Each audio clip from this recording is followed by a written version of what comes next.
Okay, everybody, have a good evening. My name is Jerry Vogel. I'm with the Avon Lake Public Library, and I'm here to host our weekly series of books, Read, Write, Local, Unbound, where we talk to authors about reading, about writing, and talk to a few other people, see if what we can learn from their experiences. So this week we have somebody from the area, from Amherst, but has a history elsewhere. Of course, we're talking Dinora, Pennsylvania. And it's Wayne Stewart, who has had a fantastic professional career writing, especially about sports and all these things that are related to it. So I'd like to welcome Wayne Stewart to Read, Write, Local, Unbound. Hello, Wayne.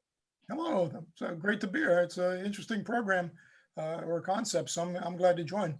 Okay, well, I'm glad that you're here. Let's start at the beginning. You're from Dinora, Pennsylvania, which is in the Mon Valley, just south of Pittsburgh. And what's it known as everywhere? Yeah, we've always called ourselves the Home of Champions. My dad had a license plate that we put in the front of the car. Back then, you didn't have a license plate, at least in Pennsylvania, we didn't, front and back. And it was strange, every once in a while we'd travel somewhere. I think one time it was Florida, and somebody in the restaurant looks out and sees the car in the parking lot. Oh, you're from Dinora. And of course, most people would then say, oh, Stan Musial, Stan the man's from Dinora, Pennsylvania. So yeah, being from that town had a big influence, I think, on me. Growing up, being aware, even as a little kid, that Stan was a legend and that he's from your hometown. Mm-hmm. So that alone is an influence. But the town has produced other great athletes. I went to high school with and graduated with and was on the same baseball team with Ken Griffey Sr. And Ken Griffey Jr. is officially, a native born in Dinora when Kenny was still living back there. So we're talking two Hall of Famers in Musial and Junior from a town that, to my recollection, never had a population more than around, I believe, 15,000 when the U.S. Steel plant was going well.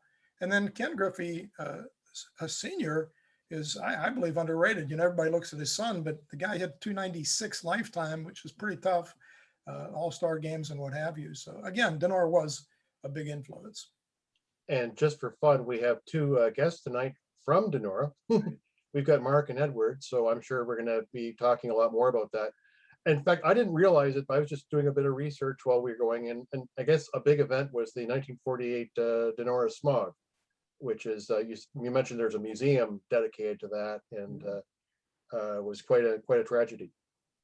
Yeah, it was. I wasn't born yet, but my parents were, and they mentioned a few things about it. Some of the information is inaccurate. According to a guy named Dr. Charles Stacy, there was a football game played in the midst of this, and some stories said that when the ball went in the air on a punt, that you couldn't even see the ball, and other people have refuted that. So I'm no expert on that, but as you say, Mark, who's with us from the Smog Museum, would know more about that. But yeah, the incident really turned things around with the Environmental Protection Agency that started to realize smog was really a real issue. I'm not even sure what year that group came into being. The smog was 48. But yeah, I mean, that was a tragic event. Not sure exactly how many people lost their lives. That number has been bandied around too, so I'm no expert, but it was a big event, certainly. Kind of like the way the Cuyahoga River fire was a big event here in Cleveland in 1969. Yes, yeah. Kind of a wake-up call, alarm bell. Something's wrong here. Yeah, they made fun of it. Cleveland's been maligned, a mistake on the lake and that fire, but no, it is quite serious when you look at that. Yeah. Yep. Okay, so back when you were a small one, you were telling me that besides all the sports, you didn't you were like a lot of kids like me and a few other people. You made your own books. Yeah. When you were very young, and what were some of the early books you made? Were they about sports initially, or one was? Well, yeah, I believe the very first book I wrote had a very juvenile title, but of course, what do you expect from a 6-year-old? It was called Baseball is a Fun Game. Mm-hmm. You had little crude primitive drawings, and baseball is played with a bat and ball, but it sold so well. The only copy I made, my dad's bought the only copy that was ever produced. So it inspired me to write a sequel, which was Football is a Fun Game. and I would defy anyone to guess the name of the third book in that series. Basketball. But what was the title? Yeah. No, it of course was Basketball was a fun game. But I liked to read when I was a kid. My mom would read at bedtime. So I even tried my hand at a few, like my own version of the Hardy Boys and things like that. So Because you said you like the Hardy Boys a lot, and you probably read a big chunk of those, and you got an idea of what really works in books and stories and so on from that. yeah, I think so. And, I mentioned to you one other time when you and I spoke previously that I got my love of reading from my mom, her reading the Hardy Boys and others, Mhm. and my love of words from my father, because he worked in US Steel, but he was just fascinated, a curious guy. And he used to keep like a little book of words like ostentatious. And I thought, wow, this is kind of interesting. So I think he's responsible for my vocabulary being pretty decent. Yes, it pays to enrich your word power. Yeah. So then eventually, once you got into high school and so on, it became pretty obvious to you what you wanted to do for a living, something with sports, something with writing, something like that, right? Well, when I was 6, I said I'm going to be a Yeah. reporter when I grow up, and I didn't change that. And And you've been a reporter and done all kinds of things related to that. Yes. yeah, well, I have worked for newspapers, not as much as the writing for articles for magazines and books that I've done. Mhm. But I left Dinora High School and went to Ohio U to start in journalism, but it didn't last there long, and I transferred to a small college called California State College in California, PA. And that caused a lot of confusion Yeah, because it does to me. yeah, I commuted and I would tell people years later, where'd you go to college? California State College. And I commuted from the Pittsburgh area. No, you didn't do that. So it requires explanation. But, Pennsylvania has a lot of towns. Indiana College is there. There's a town called Mars, Pennsylvania, Boston, Well, Pennsylvania. I'm So familiar with Mars. Yes. yeah, it's just peculiar. But at any rate, so then, so the idea of working for a newspaper died out there. But fortunately, I was able to start writing for magazines and go on from there. But you've been mostly when you first came to our area, you were a teacher in Lorain, correct? That is correct. And Southview High how long School. did you do that for? I was at Southview High School for, I think it was 8.5 years. And then I taught a total of 31 years, transferring over to Whittier Middle School. Both buildings gone now, but yeah, I taught English. And I remember one day, I always liked to read a magazine called Baseball Digest. And I had an idea that I thought was similar to the kind of material they used. The idea was, why not write a story about pitchers who were pretty famous, had pretty big names. If you know your baseball history, Bob Friend, he was on the 1960 World Champion Pirate team. Guys like that who had career records that were below 500. So they were career losers, and yet they were well known and lasted many years. So I sent that article out to them. And I remember thinking and telling my wife, if they don't buy this, it just means I'm not really a writer. Fortunately, they did buy it. And so then I was encouraged. And, once you have your foot in the door, have some credentials behind you, credibility, then I wrote more for them and eventually expanded to other magazines and ultimately to books, writing books. You were very fortunate then to have your very first magazine submission accepted, because not everybody has that kind of luck. Sometimes it's just, but you got it. So they kept coming back for more. Pretty much. I don't think the Baseball Digest rejected too many ideas. I was lucky there. And, in retrospect, looking back now, the level of, writing ability that I have now, you grow as a writer. It was not a really well-written piece, but I guess the concept about losing pitchers was enough to sell the idea. So, yeah, I was lucky that they even bought it in the first place. Okay. So from doing a lot of these articles, you also, was it around the same time you were doing some radio as well? You said some introductions for different series and games and commentating and stuff.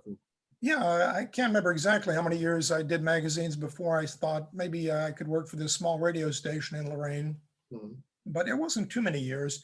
And that was a pretty good thing too for me because I would start to go to ballparks, mainly Cleveland Municipal Stadium, and interview players. And anytime you can gather material, you stockpile it or you use it right away. Some of it I used on the air. I even did briefly a introduction to Notre Dame football. I would just, again, a small station, but whoever tuned in might get a little background on the day's game, and did the same for the Cleveland Indians. So nothing big, but it's all part of your resume and a good experience. And again, you get to interview guys and gather a lot of material. I think that's what, when you look back at what you've done and also look at what you've currently been working on. I'm talking about, this is your most recent book, Wits, Flakes, and Clowns, all about baseball's colorful characters and so on. And it's just arranged by, like, you know, positions and like a lot of pictures in here. And then so it's almost like an encyclopedia of fun baseball things. And a lot of your books are kind of like that. A lot of facts, but stories from your interviews.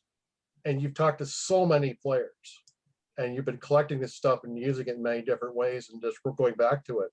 It's just impressive, the kind of data you've amassed and the lore you've amassed. Well, a lot of that's timing and luck too, because you know, I think I've interviewed something like close to 60 Hall of Famers over the years, because, you know, we just kind of made sure we went on vacation. A lot of times it was to a different ballpark and therefore to different clubs. Maybe I had not spoken to players before. So, you know, I went to Pittsburgh one day, and Nolan Ryan was there with Houston at the time. And, you know, many of those big names are pretty amenable to doing interviews. So Tony Gwynn and, you know, a lot of Hall of Famers and big names. But now, talking about being fortunate, they have tightened things up a lot. So now it's not as easy for me to get to clubhouses and to get the players. So there was some luck there. Pittsburgh had a lady who was in charge of publicity and so on for years. Sally O'Leary was her name. And, you know, I could call and say, I'm visiting my relatives back in Donora. Can I cover a game tomorrow night? And yeah, sure. That was it. Now, I remember one time rather recently, I wanted to interview some players from the Red Sox. And of course, they're a successful team. Times have changed. Man, I had to go through all sort of red tape just to get permission to talk to some guys in the clubhouse. Couldn't just go behind the batting cage and informally talk as I had done. And the lady in charge of PR hovered over me as I spoke to the players, as if, you know, oh, we might ask an inappropriate question or what have you. So times are tougher for a lot of writers. Maybe not some of the big names who cover the games all the time, but yeah, things have drastically changed. The players are under more demand and what have you. So they're kind of protecting them, I guess. It's not just sports, it's all over the place. Whether you're a famous musician or artist or whatever, it's image management. They want to make sure that the image they've decided, whether that's personally or whether it's their publisher or their label or something, they want to control that as thoroughly as possible. And it was more fun when they didn't control it and let things happen sometimes, right? Sure. I mean, there were too many gaffes. You're not there to make people look bad. Right. I mean, but the trust is gone, isn't it? Well, I think there can be a reason. For example, I did I have it here, I think. Let's see. Yeah, I don't have it to hold up now, but it was a biography of Stan Musial. And, you know, a lot of people that I began to interview back home in Dinora were, you know, is this guy okay? Oh, yeah, I went to high school in Dinora and, you know, oh, I know your dad and what have you. But some of them were reluctant to talk because they felt that one guy that had written a biography of Stan, I guess 4 or 5, I'm not sure, years earlier, put some things in there that were a little bit negative. And if you know anything about Musial, that guy is squeaky clean and just a marvelous person. One of those guys that it's so easy, I think, for superstars, whether music industry or whatever, to have the fame go to their heads and change their personalities and so on. You see that all the time. Yeah, but Stan, from everything I've read and seen, just it kept his old, I'm just a Nora guy. He used to love to go back to his high school reunions where he could just be Stan again, not, you know, superstar. Yeah, it's unfortunate that sometimes people are looking for dirt, maybe where there isn't any, because it's drama, it's a story, but it doesn't always have to be that way. True. Yeah. So let's talk young about writing, and like you had kind of a lucky break with magazines. You told me you had a similar lucky break with books. Yeah, it was the same. Thanks to one of your colleagues there. Well, the one thing for my very first book, I was at Borders bookstore, now gone, of course, but no, I was browsing through the sports section and I came across a book that I thought was similar to the kind of material that I gather, just a sort of hodgepodge of trivia, oddities, and whatever. And I said, I'll copy down the name of the publisher and send them an idea. Same thing about luck. I really didn't know how to put together a good prospectus, but I guess the idea sold itself. I mean, that was the kind of stuff they were doing. And so that was the birth of Baseball Oddities. Just a fun little book, pretty thin, but hey, it spawned a lot of other books since then. Yes, so books about trivia, and also your series of books about strategy or judgment calls, you be the umpire, all these things that cover different hypotheticals, I guess. Yes. Yeah, but luckily I've covered the gamut. I mean, I've done an autobiography as a co-writer with Raymond Berry, Hall of Famer from the Baltimore Colts. Did that biography of Stan the Man and one of Babe Ruth. So it's been a lot of stuff, just kind of light, humorous, fun stuff, like the book about the Wits and Flakes. Just funny book, a lot of good material. And then again, done the trivia. I'm working on a quiz book right now. And then again, the serious stuff like the autobiography of Raymond Berry. And you said that it was Kelly and Lorain there gave you a break at one point because somebody had bowed out of a commitment. You were able to step in. Yeah, I forgot. Yeah, Kelly Boyer had done a book about Shoeless Joe Jackson for this company. And when she heard that they were looking for somebody to do a book about Babe Ruth, his biography, she mentioned my name and mentioned it to me. And they were desperate because, as you say, the author who was supposed to do it backed out or whatever. So yeah, it's I guess they call it networking, and it was fortunate as well. So I got to travel to another museum, maybe not as good as Dinora's, but no, I went to the Babe Ruth Museum in Baltimore, and that was fun. So yeah, things lead to other things, of course. So do you have like some huge filing cabinet full of all these stories, or hard drive or Rolodex or something that you kind of put all these things together? Is it something you just dip into occasionally and keep adding to? Yes, definitely. Anytime I see something interesting, whether it's odd or remarkable or something I think I'd like to do a book about, it goes into, I have several filing cabinets and folders and what have you on the computer, as well as just physically here in my room, little clippings snipped out. And you never know when you're going to be able to use something. And a lot of it will go to waste, I'm sure, never get used. But you experience that, because what you think sometimes is a great idea for a book that people would like. And I always gauge it because I've read so many baseball books. I love it. I figure if I would like it, somebody else would. But my judgment isn't infallible, and I'm sure the publishers know what sells. And so a lot of times you do get an idea you think is great, but it's not going to pan out. Why don't you talk a little bit about your experience with publishers, because you've worked with a number of them, and some writers sometimes always ask, once you've gotten a book deal or something like that, well, then what happens? What happens to what maybe your vision of a book is versus the publisher? And then some of them, of course, have books that there's a formula and you fill it, right? So there's all different kinds of ways. Yeah, I did a series of books about the history of 10 different ball clubs for a publisher who wanted to cover all 30 baseball teams. And that was, for me, very different and difficult somewhat, because there was a sort of a formula. You started out talking about the background of the city and then getting into the team. And then you had to cover so many stars of that team per chapter. And each chapter was based on a certain time period. Well, if you look at certain periods, like the Pittsburgh Pirates of the 50s were pathetic. So I might have put in a name of a pirate who was marginally good in the 50s because I had to give them so many players from that, and therefore neglected a guy from the 60s who might have not been in the top, whatever he wanted, 5 or 6 players. So sometimes there are restrictions, but for me, that was unusual. You kind of run up against this formula that maybe they're trying to make something that actually happened fit into something it isn't.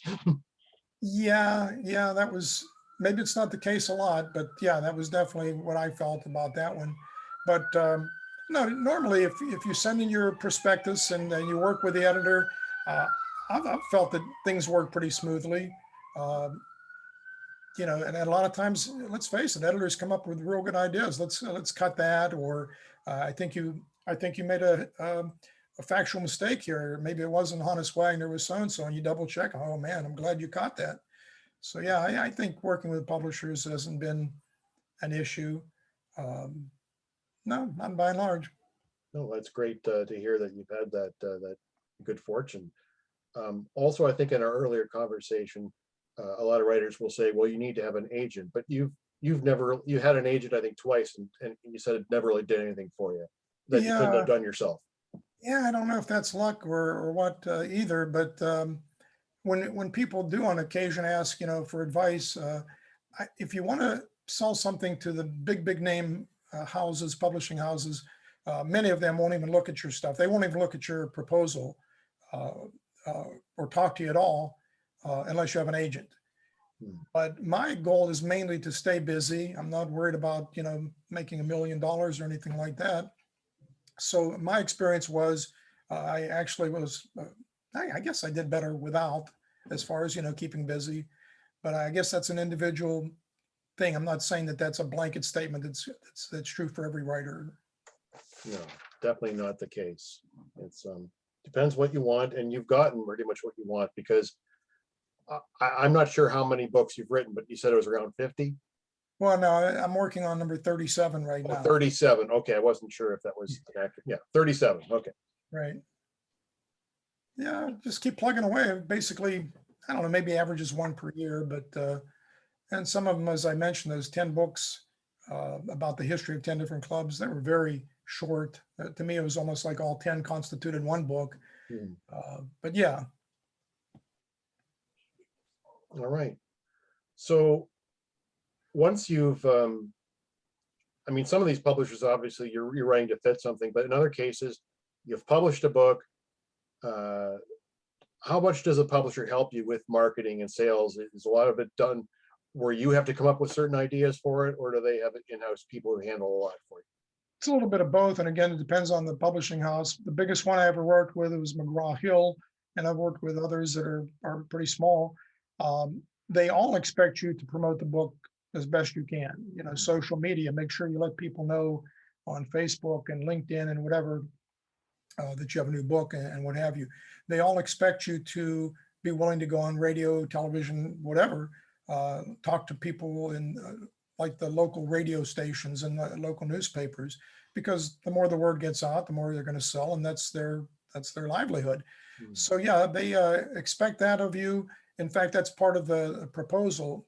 Finally, I learned what makes up a pretty good proposal, and there are things like the tentative outline, things like what you'll do to promote the book, your availability, and yeah, they pretty much expect a good prospectus to have these. I think there's like 5 areas I always strive for.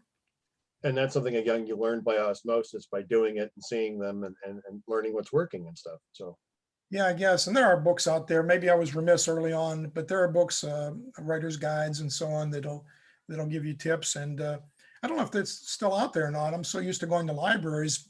oh yes. There was a book called Books in Print, and that was helpful because it'll tell you, like, this guy writes books on Gothic romance, whatever, and it'll tell you this house uses this kind of material. This one doesn't. Don't waste your time sending out a submission to whatever publisher because they only want this or that. Yes. So some of these, yeah, like the Writer's Digest, Exactly. and yeah, there is things about writing, about who's taking writing generally, what they're looking for, and what their standards are. And yeah, we still get those books. Oh yeah, Literary Marketplace. That's the one I'm thinking that Okay. lists a lot of magazines and other such places that you can sell stories. So, Yeah. yeah, and it's a whole world out there with the internet. And a lot of people are turning what their blogs are, their podcasts, into books sometimes as well. So it depends on what angle you're coming from. Sure.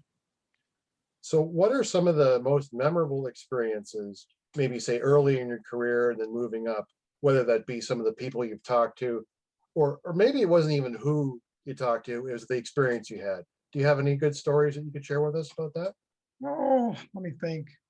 One of the things that I learned very quickly was when there's a company in Cleveland called Gray and Company. They do a lot of stuff about Cleveland. Hmm.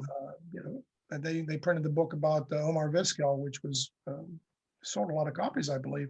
But they will ask you to go out and do book signings at, as I say, it used to be Borders, but now Barnes and Noble, whatever.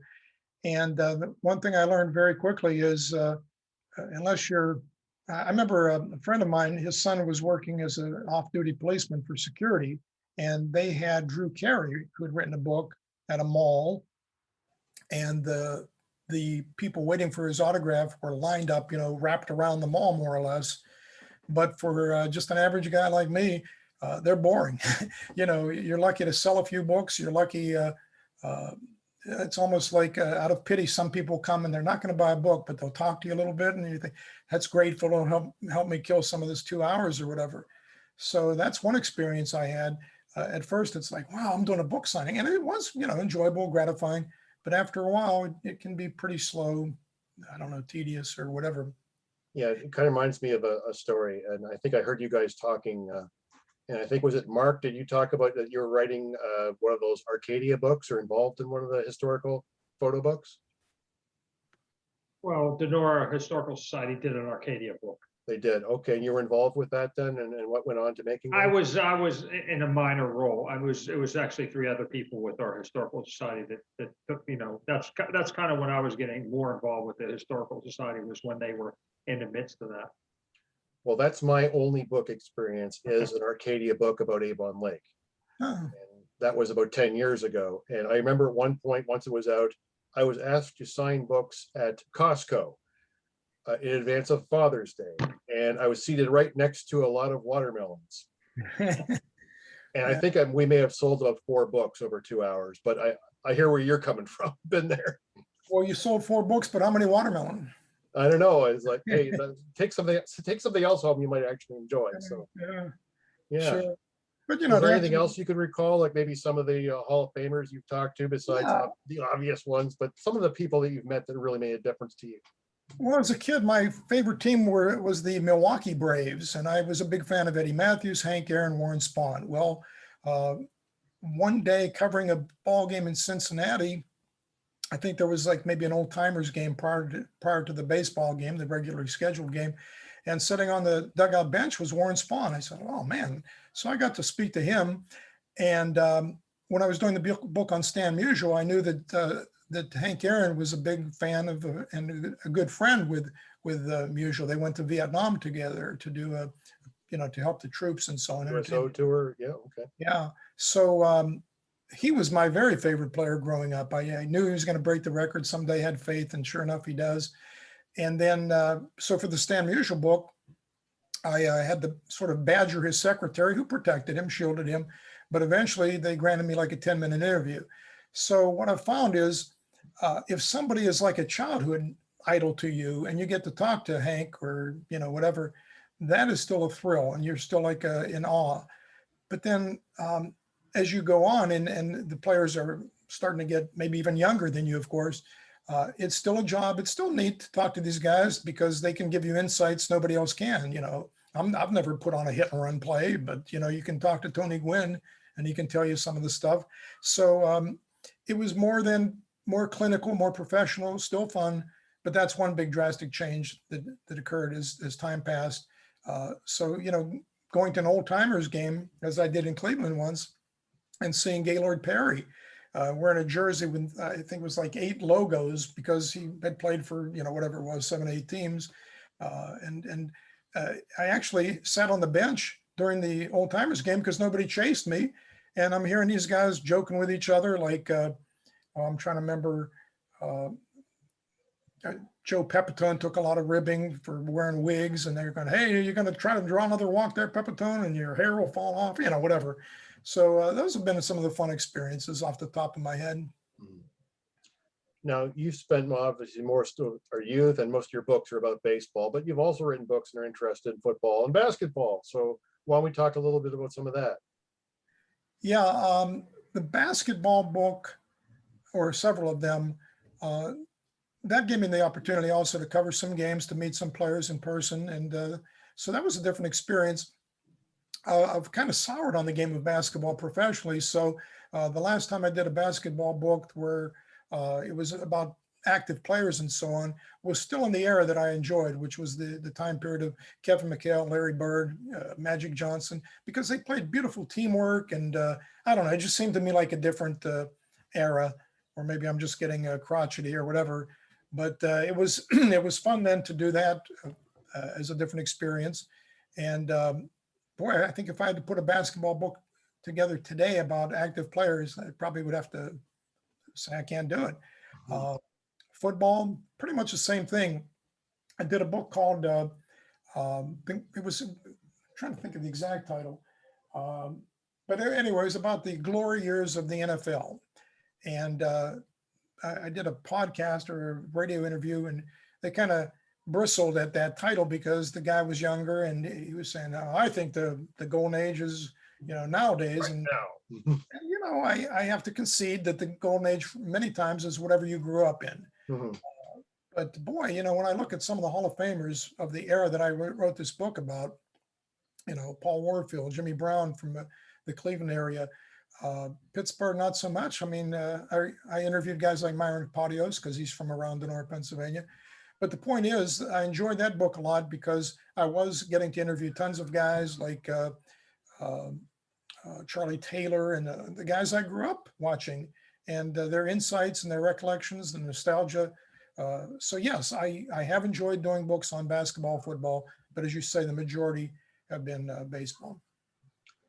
Another thing that I'm aware of is, because you told me this quite a while ago, is that you also do a lot of programs and presentations on like the history of baseball and things like that, and some of them at libraries. So what are some of the things that you do in that case, if we could Well, look forward to something in the future? Yeah, I don't know if I'm all booked, have been booked up, and now that everything's been up to date, but I've really been pushing this book. Let's see if you can see it there. Is that in This one here, yes, 1960. Yeah. And there's the Maz baseball. And so, yeah, I did a lot of programs for like you guys you'll know Monroeville and Upper St. Clair, things like that, talking about the 1960 Pirates in that book. Because, boy, growing up, I was 9 years old when the Pirates won the World Series on the Mazeroski home run. And Sally O'Leary, I mentioned earlier, she put me in touch with a lot of the Pirates. And so when I did that book, I was fortunate to speak to virtually every living Pirate from 1960. It was down to like, I don't know, 12 guys, and spoke to them, most of them.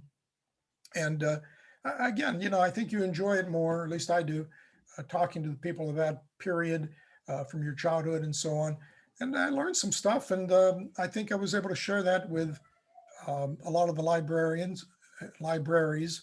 And in fact, I think 2 of them are on YouTube. So if anybody's interested, I think if you type in my name and the word author, you can see Find you, yes. one of the programs. Okay. Okay, well, at this point, I'd like to just open it up to our guests here. Mark and Edward, do either of you have any questions for Wayne? Any comments? Wayne, I haven't seen any articles with the Herald Standard. You haven't done those in a while, right? When COVID hit, I guess it's hitting every industry, every whatever.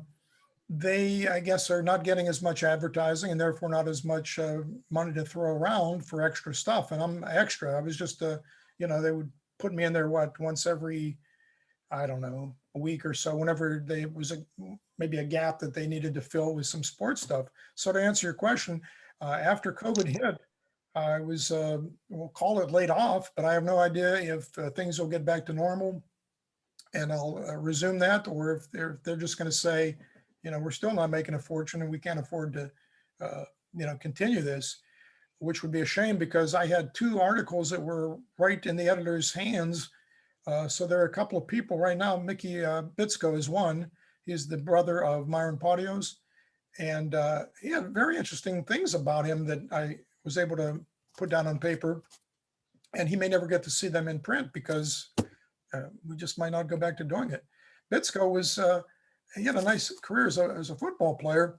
And then for some reason, the staff of Mad Magazine just thought his name was interesting, Bitsko. And they actually used his name in several of the issues of Mad Magazine, just as a little running gag. And so it was fascinating to talk to him and get his insights, not only on something like Mad Magazine, but on sports. But yet it may never come to fruition. So I don't know. You could turn up somewhere else, huh? Well, Their story is caught and killed now. Well, no, the thing there is that it's a limited audience because all these stories are about local athletes from Yeah. around the Donora area, and there aren't that many newspapers back home anymore. So No, we'll And see.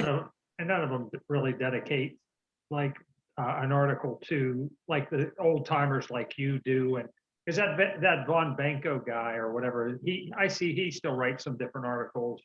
And I was just like, because I'll see an article and it'll be like about an old time athlete. And I'm like, I look to see if your name's on it. And I haven't, like I said, I haven't seen your name before.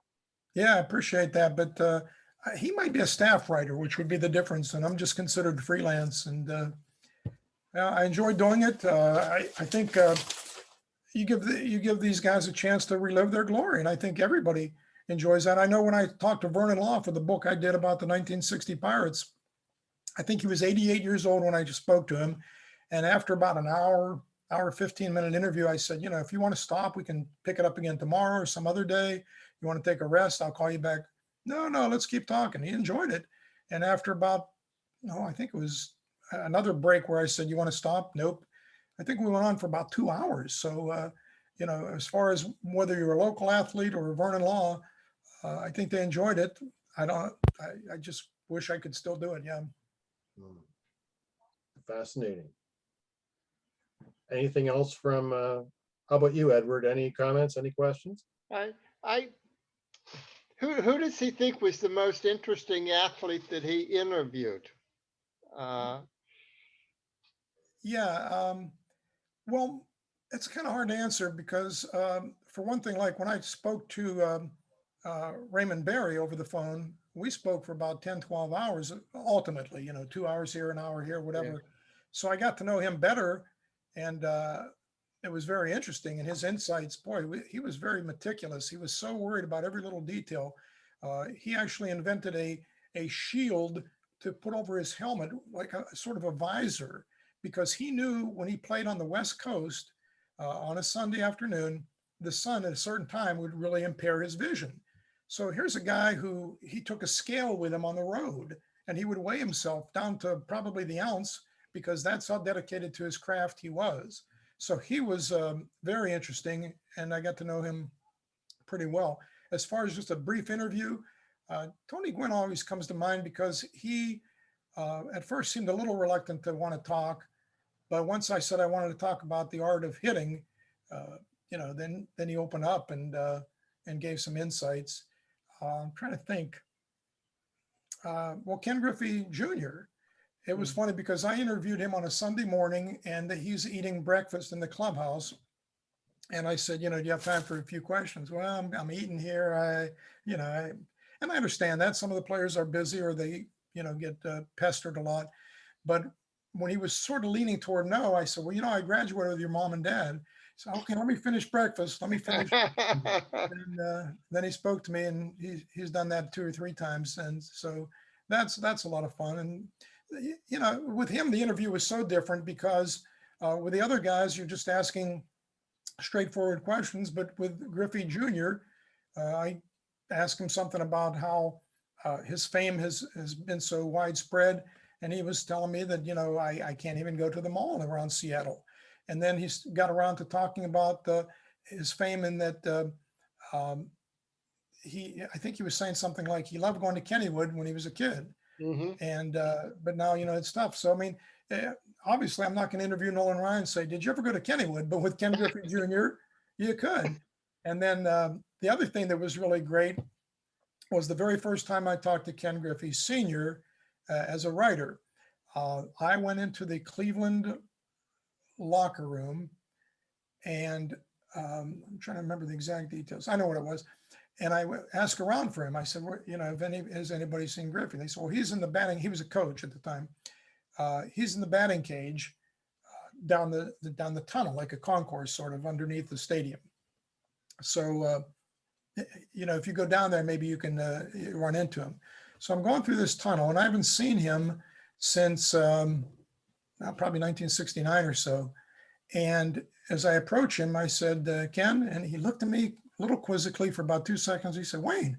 And so, and Mark knows this, when he comes back home to the Dinora Fire Hall or whatever, I think he, like Musial, enjoys just being Kenny again. talking to Spear Rui and me and, you know, all these people. So that's a lot of fun. And let me think if there's anything else. I know another little story that has nothing to do with writing, but I moved to Atlanta briefly, shortly after graduating from college, and I was sitting in the right field not bleachers, but up above the field a little bit behind a wall. And I purposely sat there because I knew Griffey was playing that night for Cincinnati against the Braves. So he comes out and he's throwing the ball around to the center fielder between innings. And I shout down, Kenny, you know, and of course, most players are going to ignore you. So after a while, I got the idea, knowing that Kenny Griffey's real first name is George, but he goes by Kenny. So I said, hey, George, and he turned around immediately. Now, I told that story recently to somebody, I can't remember, but it was another Dinora person, and they said the same thing. One day they were at a game and they shouted out George, and he looks around. So yeah, it's been fun being a sports writer. You get to not just write and put these things together, it's you're interacting with this whole world you grew up with. And this world that most of America has grown up with, that it's just so much a part of the fabric and the culture that it would be hard to imagine America without baseball. Sure, absolutely. What an influence. Mhm. And, you know, people have actually, a friend of mine at Southview, well, he was at Whittier Middle School, but he wound up teaching a course at Southview High School about the history of America through baseball. So you're absolutely right. It's hard to imagine. But yeah. So I don't know, are there any more questions, comments? One of the guys I've been talking to recently, Wayne, is Ulyss Payne. Oh, yeah. So so for some of you who don't know who Ulyss Payne is, he's from Donora. He was a basketball player, played for Marquette, played for El McGuire, won a national championship, and ultimately was the president of the Milwaukee Brewers for a season. But anyway, he's been doing some different things, you know, contributing to different things in the community now. And one of the things he's contributing to is they're running a summer league for like 4th through 8th graders, and they have like over 300 kids from all over the Pittsburgh area. And the games are either at the Ringgold Middle School, Old Carroll Middle School, or the Highland Terrace. And so the guy that has played a small role, and he's from around the area as well, and actually refereed some games on Sunday at the Terrace, was Gene Sterator. Oh. So were you aware of that? No, I didn't know that. You know, I mean, you know, Gene Sterator is from Uniontown or whatever. Did you know that? Well, I thought so, but I just had a vague knowledge of him. Yeah. Right. His girlfriend's from Dinora. Oh, So, but he's been part of that, and Ulyss has been interested in some of those old games from the 70s that we have, you know, the old field from Coach Sloan. So that's and actually I've been talking a lot to Skins Coleman too. Skins Coleman has helped run in that league, and he's also interested in copies of these games as well. So yeah. Well, Ulyss grew up a block away from me, and I had no idea, being older than him and playing basketball against him, how good he was going to get. But to play on the national championship team, yeah, Ulyss is something. right. Well, we're gonna have to make sure that people in Dinora know about this video once it's posted too, because I'm sure they're gonna be very interested in hearing a lot more about their hometown than, because, you know, Avon Lake, what are we? We're just some library in the middle of things here. But I'm just so happy that we get to bring people together in this way about things that are very important to them. So I was very happy to see everybody and speak to them, and wish you all the luck in the future. So, Good to have you. yeah. So I don't know, Remember, Wayne, are there any other parting words of wisdom from you about advice to writers or anything like that, or what I learned from this whole thing?